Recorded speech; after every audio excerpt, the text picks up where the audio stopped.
নানা ইস্যুতে উত্তাল পাকিস্তান। দেশটির বিভিন্ন শহরে প্রায় প্রতিদিনই কোনো না কোনো দাবিতে হচ্ছে প্রতিবাদ বিক্ষোভ।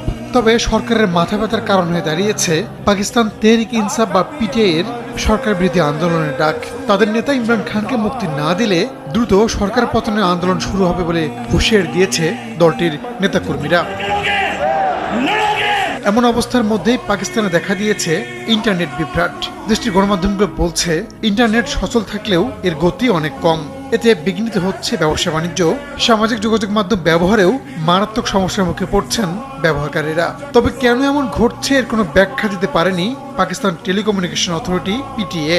এ বিষয়ে মুখে যেন কুলুপ এঁটেছে পাকিস্তানের শাহবাজ সরকারও। যদিও ইন্টারনেট বিভ্রাটের কারণে সরকারকে দায়ী করছেন দেশটির নেটিজেনরা। তাদের অভিযোগ, নেটের গতি কমিয়ে সরকার কেবল যোগাযোগকে বাধা দিচ্ছে না, বরং মানুষের মৌলিক অধিকার হরণ করছে। এর আগে চলতি বছরের ফেব্রুয়ারিতে সাধারণ নির্বাচনের আগে জাতীয় নিরাপত্তার উদ্বেগের কথা উল্লেখ করে দেশটিতে সামাজিক যোগাযোগ মাধ্যম এক্স বন্ধ করা হয়। এখনও সেটা বন্ধই রয়েছে, যদিও ভিপিএন ব্যবহার করে মাধ্যমটি ব্যবহার করছেন ব্যবহারকারীরা। 100% কপার কন্ডেন্সারে তৈরি ভিশন ফ্রিজ, তাই গুণে মানে অটুট থাকে বছরের পর বছর। এদিকে রাজনৈতিক বিশ্লেষকরা বলছেন ইচ্ছে করে ইন্টারনেটের গতি কমিয়েছে শাহবাজ সরকার।